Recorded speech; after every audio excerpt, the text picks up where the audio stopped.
अस्सलाम वालेकुम नाजरीन। आज मैं लेके आई हूँ फ्रिल वाली फ्रॉक। ये देखें, इसकी पेटी भी इतनी होगी जितनी ये है। इसकी कुल लंबाई 13 इंच है, जो कि ये मैंने उतार ली है। ये 13 इंच, ठीक है। अब इसकी जो नीचे चोंटू वाला हिस्सा है, ये देखेंगे 13 इंच, और ये जो चोंटू वाला हिस्सा है ये भी मैंने ऐसे उतार लिया है, क्योंकि मैंने इससे थोड़ी बड़ी रखनी है। तो जो ये मेरी लंबाई है ये इतनी होगी, और जो मैंने बड़ा रखना है उसको मैंने ये फ्रिल लगानी है। और फ्रिल मैंने ये इसमें अगर फ्रिल लगानी हो तो इधर चोंटू वाला हिस्सा थोड़ा कम रखते हैं, कम चोंटे डालते हैं, क्योंकि नीचे वाली चोंटे भी डालनी होती है, वो बहुत ज्यादा घेर हो जाता है।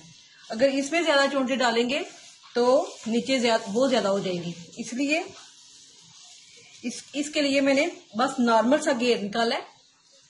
और इसके लिए ये मैंने चोंटे वाला,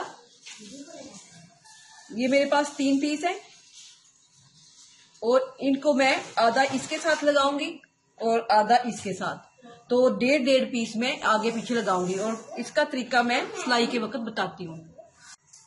ये मेरी बैक साइड है। नीचे ऊपर मैंने ये हमने बटन टेक पीछे के बजाय आगे बना ली है, हमने इधर बटन लगाने हैं। और ये मैंने इस्त्री की मदद से इसको ऐसे बटन टेक बना लिया, जिस तरह मैं शर्टों के बनाती हूँ। इस तरह ये ऊपर नीचे हो गया। अब मैंने इधर बटन लगाने हैं, इसलिए मैं इधर पहले कच्चा कर लूंगी। इधर कच्ची सिलाई लगा लूंगी। कच्ची सिलाई लगा के मैंने इधर कच्ची लगा के बैक साइड और फ्रंट साइड पे मैंने धागे की चोंटे डालनी है। इधर इस कपड़े पे नॉर्मली जिस तरह आम डालते हैं। इसके बाद मैं जब फ्रिल लगाऊंगी तो फिर बताती हूँ। ये देखें, मैंने इधर कच्ची सिलाई लगा ली है। कच्ची का मतलब है बहिया जो है बड़ा करना होता। इसको मैं खत्म कर लूंगी, क्योंकि मैंने इधर बटन लगाने हैं। इधर तक मैं पक्के बटन लगाऊंगी, यानी कि ये खोलूंगी नहीं, और एक इधर से एक ऊपर लगा लूंगी गले के लिए। और ये चोंटे डालनी है आम चोंटों की तरह ही, ठीक है। अब ये मैंने फ्रिल तैयार की है। ये फिर मैं बता रही थी कि मैं फ्रिल लगाना बताऊंगी। ये इसकी चोंटे भी मैंने इसको डबल सिलाई लगा के इसके बराबर डाल लिया चोंटे। तो ये इसको मैंने कम चोंटे लगाई हैं, और इसके लिए क्योंकि ये थोड़ा बड़ा किया, इसको भी चोंटे लगनी थी। अगर इसको भी मैं बड़ा कर देती, इसके भी बड़ा कर देती, तो ज्यादा घेर हो जाना था, वो अच्छा नहीं लगना था। एक ये मेरी फ्रिल तैयार है, और एक दूसरी मेरी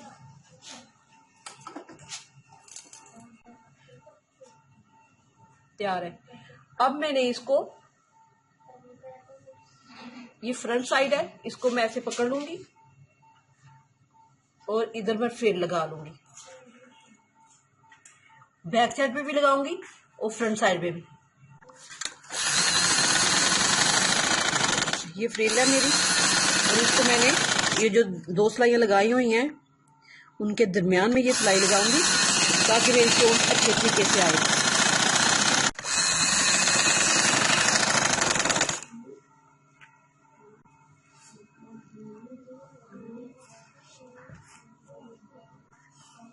ये दूसरी फ्रिल है, ये भी मैं इसी तरह लगा लूंगी, और इसके लगाने के बाद मैं साइड सिलाई लगा लूंगी, और बाद में बाजू बताऊंगी कि वो बाजू मैंने किस तरह लास्टिक वाला बनाना है। ये मैंने फ्रिल लगा के इधर साइड सिलाई लगा ली है, और बाजू मैंने ये लास्टिक वाले डाले हैं, जिस तरह पहले मैं बता चुकी हूँ। ये बाजू भी लगा ली है। अब मेन चीज बताने वाली ये है कि इधर मैंने रिबन वाला बैंड लगाना है। वो मैंने कैसे लगाना है, ये मैंने कुल कपड़ा लिया इतना, इसकी चौड़ाई 2 इंच है, और इसकी लंबाई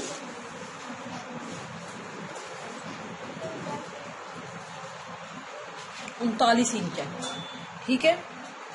अब मैं इसको ऐसे डबल करूंगी, क्योंकि ये पहले डबल है, लेकिन इसको मैं ऐसे गले के नापने के लिए ऐसे डबल कर लूंगी।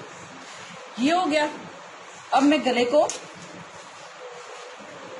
इस तरह नापूंगी कि ये जो मेरा बटन टेक के लिए मैंने कपड़ा अंदर किया हुआ है कवर, इसको मैं ऐसे अंदर रखूंगी, और इसको मैं इस तरह ऐसे नापते हुए ये 14 इंच मेरा बनता है। और इसको मैंने ऐसे डबल किया हुआ है, इसका मतलब है ये मैं 7 इंच रखूंगी तो मेरा ये 14 इंच मुझे मिल जाएगा। ये हो जाएगा। अब मैंने इसको इधर से थोड़ा सा इस तरह, ये वाइट निकाल के थोड़ा सा मैं इस तरह इसको तिरछा काटूंगी और थोड़ा सा मैं इसको मैंने थोड़ा कम कर लेना है इसकी निस्बत।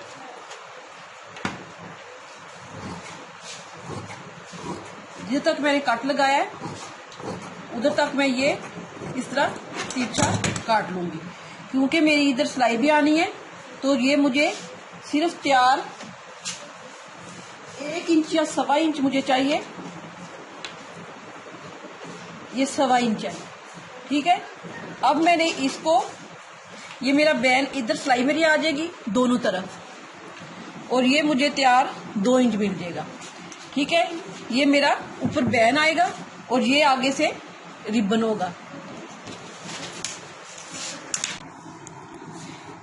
इधर से तिरछा लेके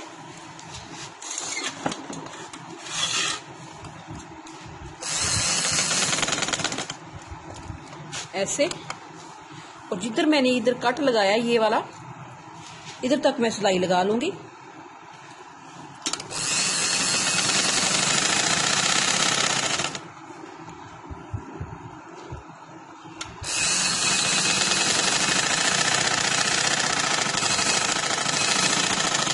और इसको मैं ऐसे पक्का करूंगी।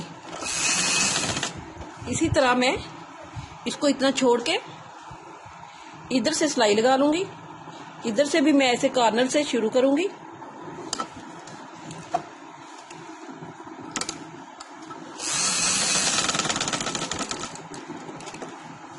और इसको भी मैं, जो कट है जिधर तक मैंने कट लगाया हुआ है,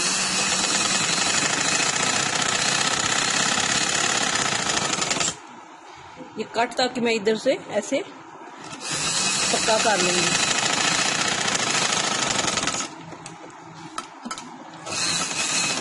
अब मैं इसको सीधा करती हूँ। ये मैंने इस तरह इसको तैयार करके सीधा कर लिया। इसकी ये वाली सिलाई मैंने इसको इस्त्री के साथ ऐसे बैठा लिया। इसको मैं ऐसे खोलूंगी, पहले ऐसे खोल के, तो इस तरह जब करूंगी ऐसे बैठाऊंगी तो ये अच्छे से ऐसे बराबर बैठेगा। इसकी सलवट इधर से भी काम आएगी और इधर से भी काम आएगी। ये हो जाएगा। अब मैंने जब बैन लगाना है तो जिस तरह मैं पेपर पट्टी वगैरह या चेपी लगा के बैन बनाती हूँ, उसी तरह मैं ये नहीं बनाऊंगी।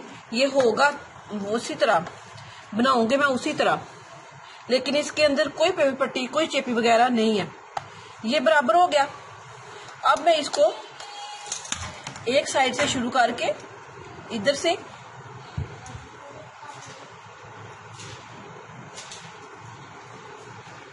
इस तरह ये खोलूंगी और इधर से शुरू करके मैं ये सिलाई लगा के फिर मैं इसको ऐसे अंदर की तरफ कवर कर लूंगी। ये मैंने कमीज को सीधा रख के इसको बैन को सिलाई के लिए ऐसे अंदर से खुला कर लिया और उल्टा कर लिया। अब मैं इसको आम जिस तरह मैं बैन लगाती हूँ पेपर पट्टी वाला या चेपी वाला, मैं उसी तरह ये लगाऊंगी। बैन की तरह लगाना है, कॉलर की तरह नहीं। कॉलर अंदर की तरह लगाते हैं, वो बाहर की तरफ आता है बैन, और जो कॉलर है वो बाहर की तरफ लगा के अंदर की तरफ लेके जाते हैं। और मैं ये बैन लगा रही हूँ, इसलिए मैंने इसको बाहर की तरफ लगाना शुरू किया है। ये देखें,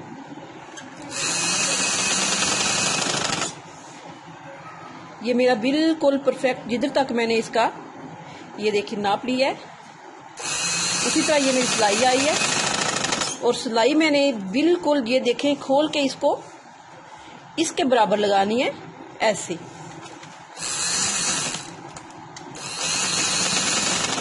अब जब ये मैं लगा चुकूंगी तो मेरी खुद ही ऐसे इसको ऐसे जब मैं ऐसे करूंगी तो वो कवर करती आएगी। ये देखें ये मैंने इस तरह किया है तो ये खुद ही इसको कवर कर लेगी।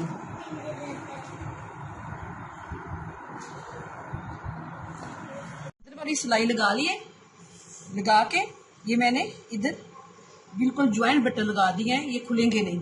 लेकिन एक बटन मेरा ऐसे में लगा लूंगी कि ताकि आसानी से गला पहनने हो जाए। और ये अब गला मेरा इस तरह ये कंप्लीट हो जाएगा।